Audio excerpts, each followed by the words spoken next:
Now, let's have 2 volunteers. You. Come up.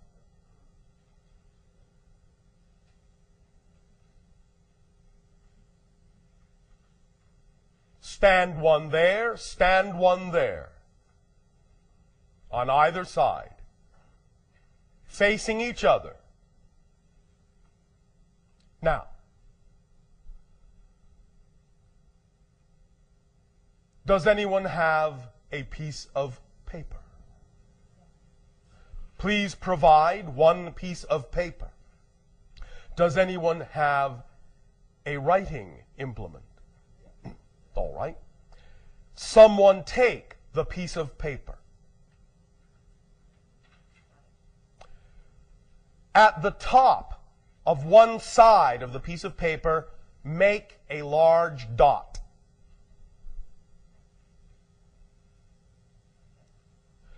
Do the same on the other side, at the same top. Make a large dot, so that both dots are at the same top end. Have you done this? All right.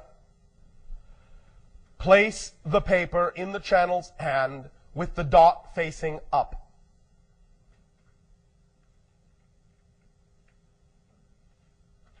Is the dot up? With the dot up. Thank you. Is the dot up? Can the 2 volunteers see the dots on their respective sides of the paper? You may stand differently if it helps you. Face each other, look at the paper. Do you see your respective dot that is facing you? All right. When I ask you, I will point this way first, then that. Please answer the question I will ask. You first, you second. All right? This is a single event. It is one event. But it has completely 2 different outcomes. Do you see the dot? Yes. When I ask you, tell me which way the dot is turning, left or right.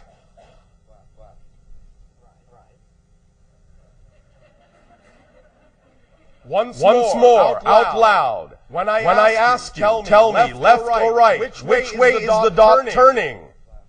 Right.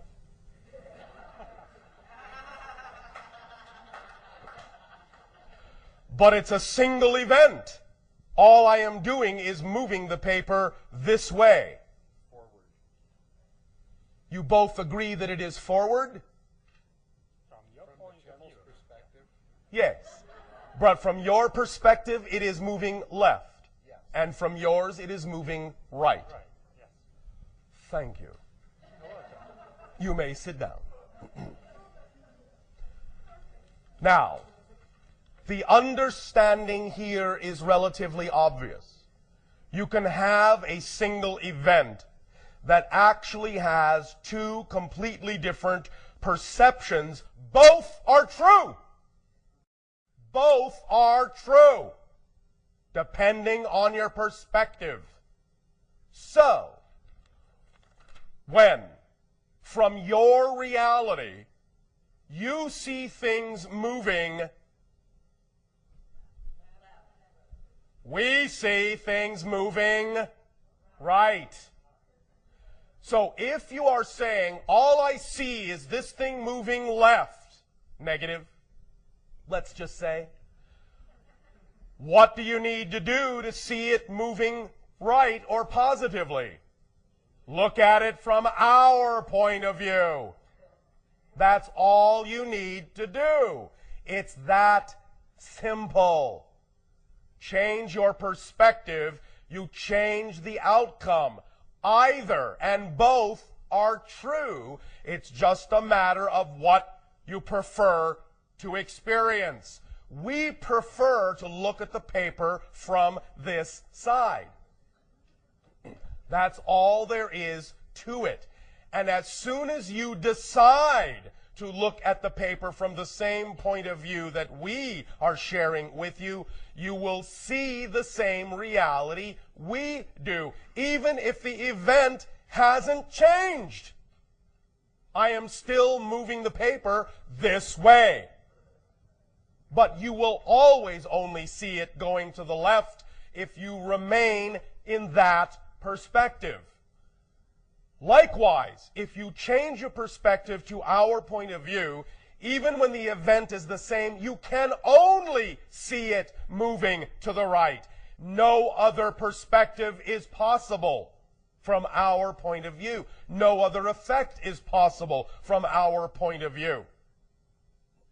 The only way you can see this dot moving to the left again is to go back to your other perspective. So anytime you see it moving left, that tells you I must be looking at it from that perspective. If I want to see it moving to the right, I have to change my perspective. Is this clear? This is now something you know.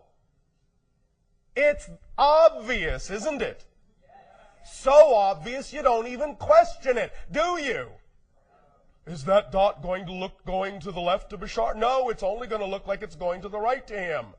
You don't even question it. It's obvious. That is knowingness. You understand the nature of this mechanism. It's clear to you. And as soon as you understand the nature of the mechanism, there is no more doubt. There is no more question. It just becomes completely and utterly obvious. Does it not? Did any doubt at all even enter your mind which way the dot was moving from my perspective? Why? It was obvious which way it was moving from my perspective, wasn't it? When you allow yourself to understand the laws as they exist, then the true mechanism as it exists with full understanding becomes obvious. There is no more question. There is no more doubt. You don't go, whoa, how is this supposed to happen? How is this supposed to work? It just becomes obvious to you. It becomes your nature. It becomes something you no longer question. It just becomes who you are. That is all it becomes. And you can, from that place, you can, from that position in life. What? Fly! Yes. You can fly wherever you wish to go, however you wish to go, because nature unfolds before you. Your nature unfolds before you in an obvious way. An obvious way.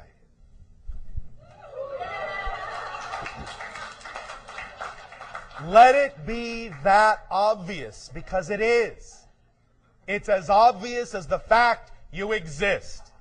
It's as obvious as the fact that the dot looks like it's going one way to you and another way to me, even though it's the same event, even though nothing else has changed.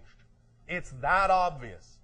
Understanding the four laws, understanding the nature of what it means to be a part of an infinite, all that is creation. Understanding these things, understanding the nature, the structure of these things will make everything as clear to you as these demonstrations were. It becomes that obvious. So that when, many times we have heard humans in these interactions going, but Bashar, how do you know that? Because from our perspective, it's as obvious to us as you walking up to a red rose and saying, it's red.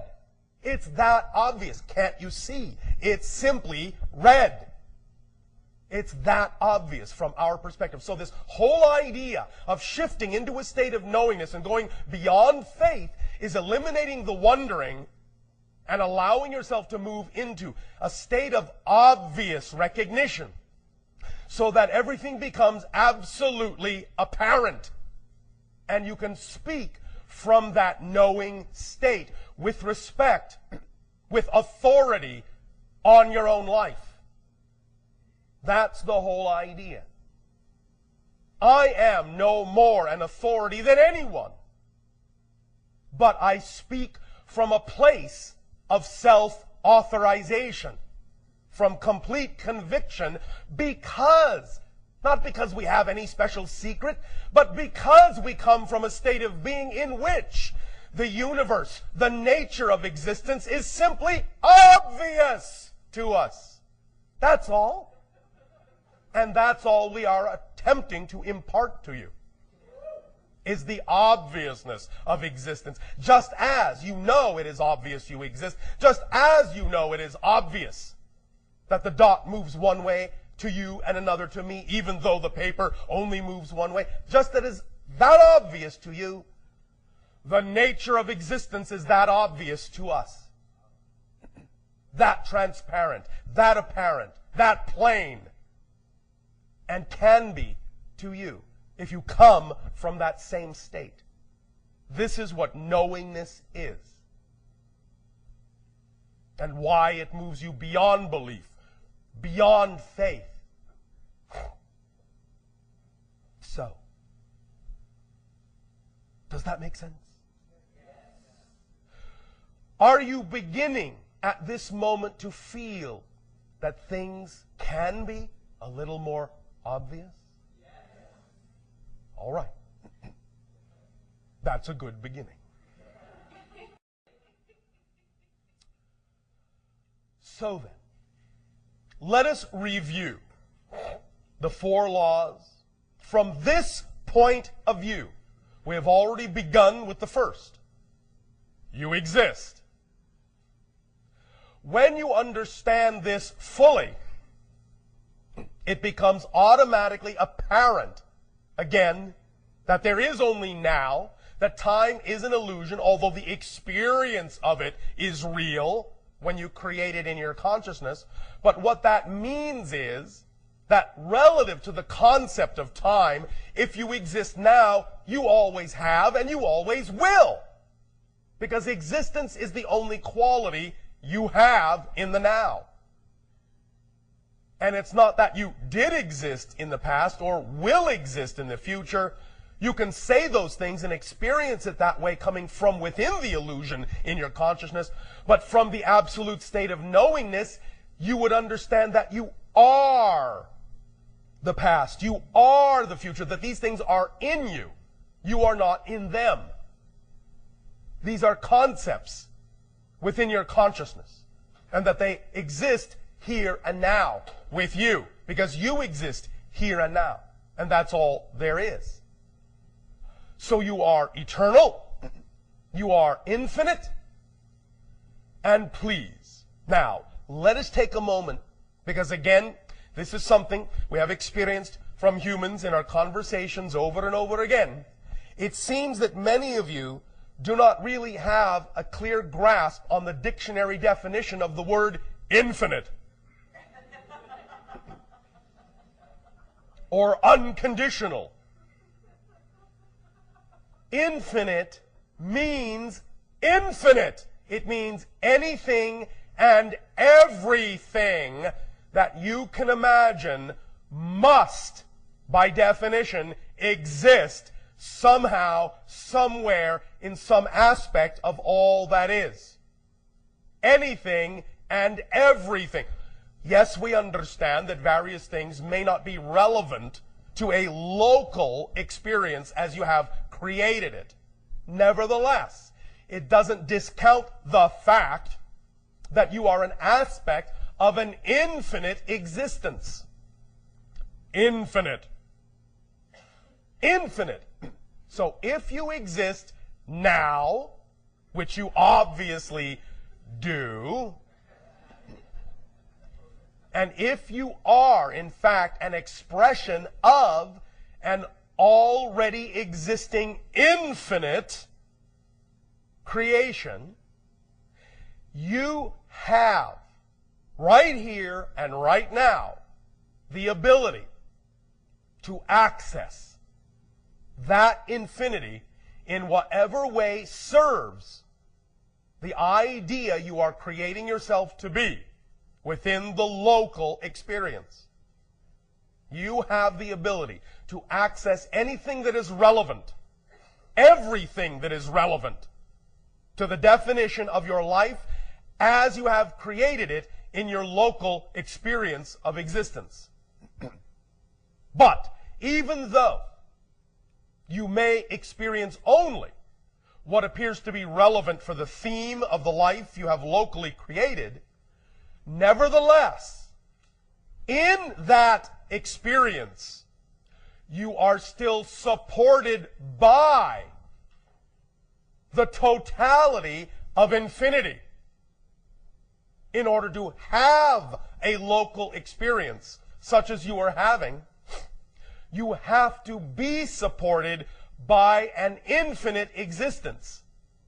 If it wasn't infinite, if it was closed, if it was exclusive to some concept, you couldn't experience your local reality at all.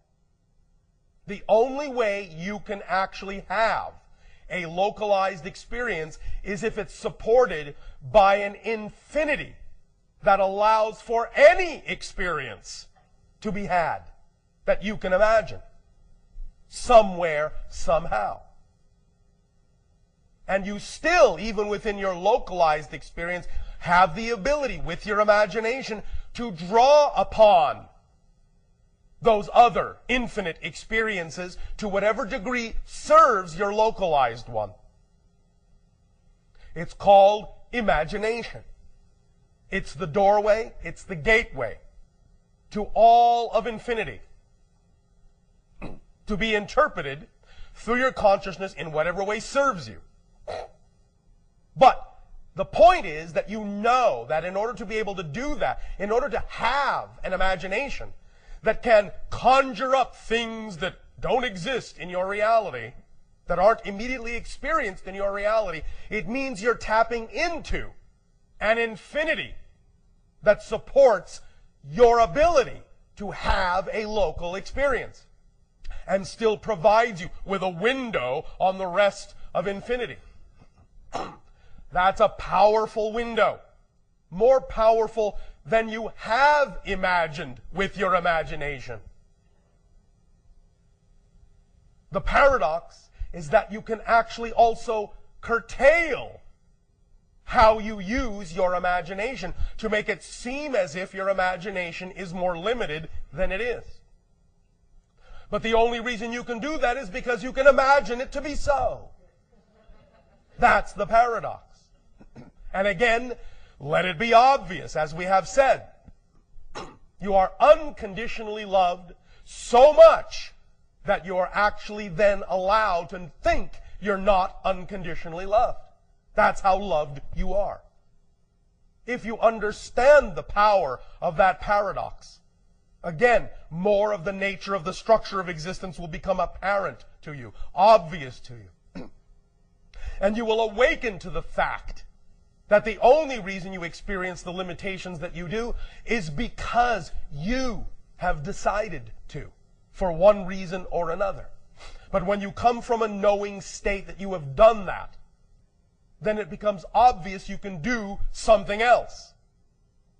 And being aware, just by itself, being aware of the fact that you can do something else is all that is necessary to give you permission to do something else. Because were it not so, existence would be conditional, and it's not. It's unconditional.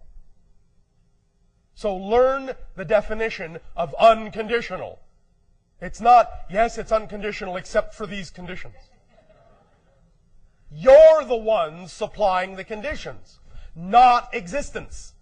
Existence is unconditional because it allows you unconditionally to supply conditions if you want. The only way that's possible is if existence itself is unconditional. Because if it wasn't unconditional, it might not allow you to impose conditions. The fact that you can actually impose conditions proves that existence itself is unlimited and unconditional. Let it become obvious. That's the knowing state. Is this making sense to you?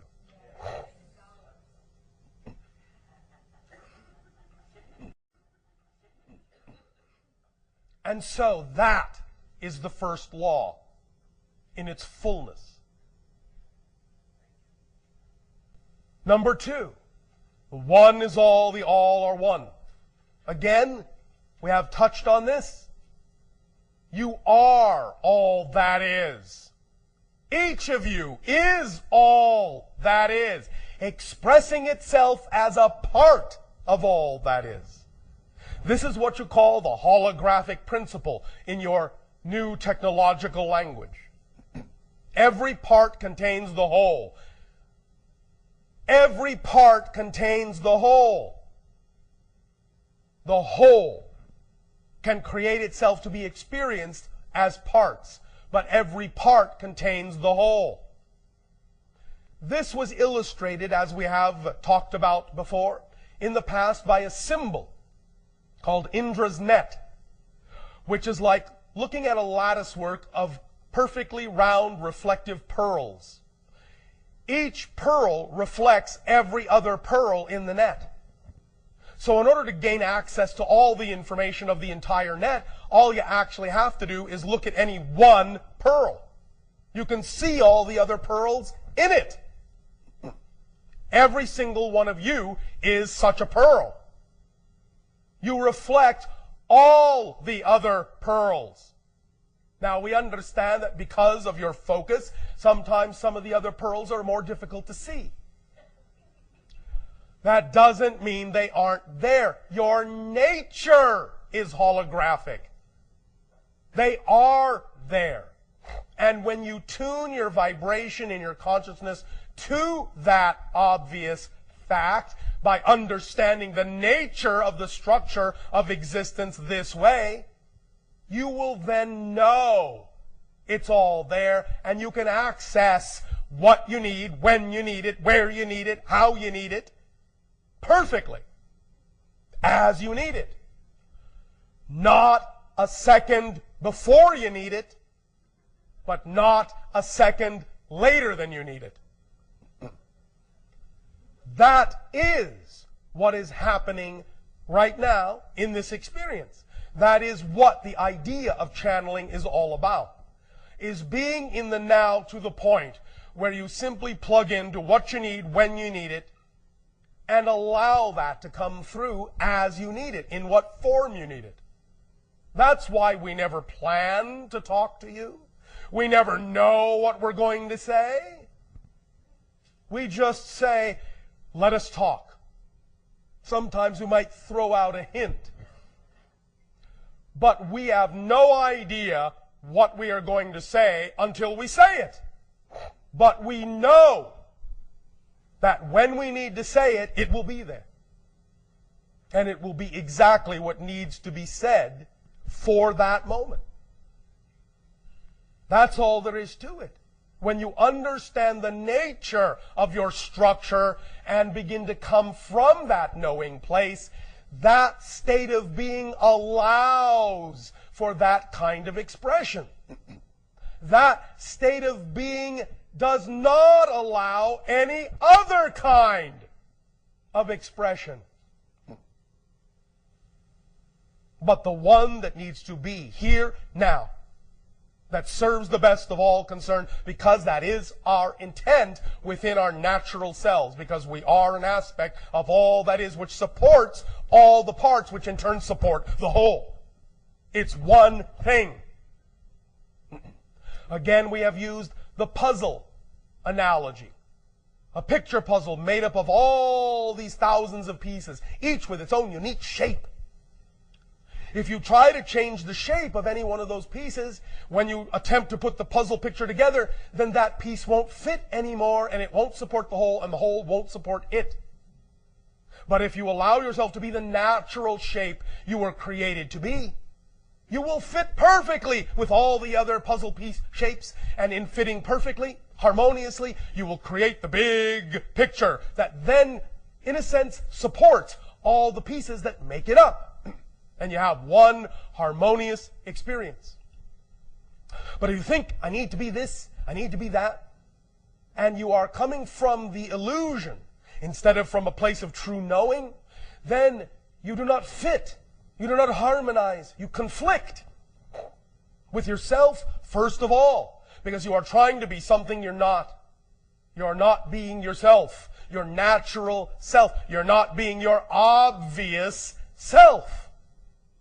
That is all that we have ever said, in all the things we have ever taught, in all the things we have ever spoken of, in all the things we have ever said or shared with you. All of them are nothing more than variations of you can be your natural, obvious self. We are just reminding you over and over who you are. And now we take this opportunity, this day of your time, to add this other level of knowingness so that you can, by understanding the obvious structure, the nature of things, understand your own nature and how obvious it is to be in a knowing state. I am. I'm in a knowing state.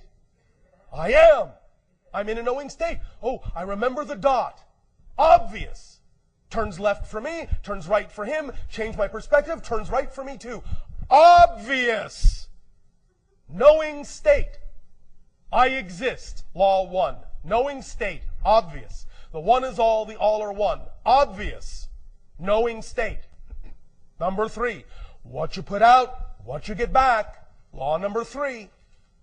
Obvious. Why? Because there is nothing else. There's nowhere for anything to go. There is no outside. There is only here and now. So if you create a vibration, who else is there but you to experience the result of that vibration? I understand you can create the illusion that you don't immediately experience the results. But that's just an illusion. It's just an experiential illusion. This is why, when you have heard people talk about the idea of near-death experience, going into spirit, communications from spirit, and they mention the idea of life review, where suddenly they experience the effect of everything they have done in life from the perspective of the people that were affected by their actions. They feel all the things those people felt, see all the things those people saw. All the people that were affected, all the beings that were affected by every action is then experienced in life review by the person that had the action, that did the action. Why? Not from punishment, but because there is no one else to experience those things. There is only you. The delay factor is only an illusion that makes it seem as if you're not those people. But you are those people. They are in each of you. So in life review, when the delay factor is removed, suddenly all the things you do, what you put out, is instantly there for you to experience from all the points of view that are now your point of view. Because you are one in that state. So it's your point of view. No longer is the artificial illusion of you and them being experienced in the same way. Certainly not to the same degree. I am not saying you cannot experience some sense of individual identity in spirit. That's not what I'm saying. I'm simply saying the factor, the main factor that makes physical reality experience physical reality experience, this concept of space-time, this concept of delay, this lag time, this dimension idea of things take time, things need space, you are not me, I am not you, that drops away. It's the first thing to drop away, because it's the very definition of the physical reality experience, this space-time artificial construct. As soon as that drops away, you are everyone you've interacted with. So you immediately feel all the things that are the results of your interaction with them, you. That's what life review is. So that you can understand the true consequences of the states of being you chose to be in. Not a punishment, not a judgment.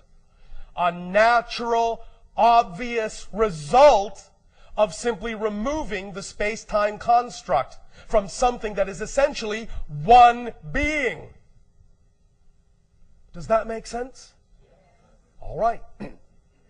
So as you begin to understand the nature of this construct, you see that it explains why these things occur. So that now when you hear someone talk about the idea of life review in spirit after you die, you understand why that happens. Because of the nature of existence itself, in that you are everything. And when you remove the artificial separation experience, you suddenly become that which you interacted with. And experience it from that point of view. It's as simple and obvious as that. Law number 4. Change is the only constant. And even change changes into that which is stable and unchanging, which creates the first 3 laws which never change. So it's a complete cycle. Change. Change is obvious even to you. Everything changes. Or does it? Now, if you understand the nature of existence, you can understand what change actually is. The experience of change is not exactly what you think, from your perspective. If everything is here and now, that means you know what? Everything simultaneously coexists. Everything simultaneously coexists. And when I say everything, I not only mean every reality, I mean everything you perceive as a different moment already exists now, with the moment you're experiencing now. So how is change possible? If everything already exists, if every moment is like a frozen snapshot without the concept of time and space, how do you experience change in your consciousness? Simple. Again, it's a matter of shifting the frequency. It's a matter of shifting the perspective. What you call movement, what you call change, is simply an issue of you shifting your perspective and having a different point of view of the same now moment. That's all it is. That's all it is. You are simply seeing the same moment from different points of view, with such a degree of rapidity, as you say, that it appears to be what you call movement through space and time from your perspective. But from our perspective, it doesn't look that way unless we want it to. From our perspective, everything is already there. Everything is already here. When we look at you, when we sense you, we see all of you now. What you call your past self, your present self, your future self, all of that is presented to us in one snapshot, like a holographic matrix, spread out like a deck of cards, all at once, like various frames on a film strip. All the frames are there for us at the same time, here and now. So when it appears Like we are accessing, or anyone on your planet is accessing the future, the past. They're not. They're accessing different aspects of the now, because it's obvious in the same way it's obvious when you hold up a film strip and look at all the different frames. Oh, I can look at that frame. Oh, I can look at that frame. Because they're all here. It's the same idea. And it's also why we know. What? Know what you are capable of. Because you're capable of it now. Because it exists now. We know what you are capable of knowing. Because from our perspective, you already know it. It's just that in this frame, you don't know you know it. But we do. And what we are doing today is designed to help you look at that frame where you know it. Now, yes, we are familiar with the understanding of the philosophy that true wisdom comes from when you know you don't know. I understand that. But that's slightly different than what we are talking about here. Because even when you know, the more you don't know, you still allow yourself in the moment to know certain things. Even if it's only that you absolutely know that you don't know everything. Even that is a knowing. And it's that kind of knowing that we're talking about. The immediate, right here, right now, knowing of who you are, what you are, and how you can prefer to be. That is the knowingness we are discussing. The other knowingness is the knowingness of things that we were talking about at the beginning. That we know you don't always have to know.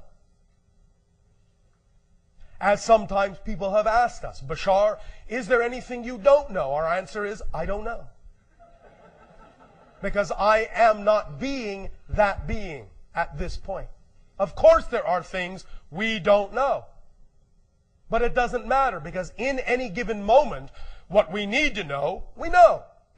And we know we will know what we need to know in that moment. And whatever we don't know in that moment, we know we don't need to know. And that's the kind of knowing we are talking about. The difference between knowing that you know what you need to know and knowing that what you don't know, you don't need to know. Instead of worrying that you don't know something you need. That's the difference between the illusionary state you have created and the state of knowing. In the illusionary state, you can create the experience of worrying that you don't know something you need to know. From the state of knowing, you know that what you don't know, you don't need to know. That's what knowingness brings you. The certainty that there are things you don't need to know. That's the paradox of the state of knowing. But when you need to know them, if you do, you will. In that moment that you need to know them. But not before, but not later. That's the state of knowing. Relaxing with the idea that there are things you don't know and that's all right. And when you know you don't need to know them, you will then know that you know what you do need to know. And you will move forward with that knowledge. Knowing that if you need to know something else, you will know it when you need to. Know what I mean? All right. Take a deep breath and relax.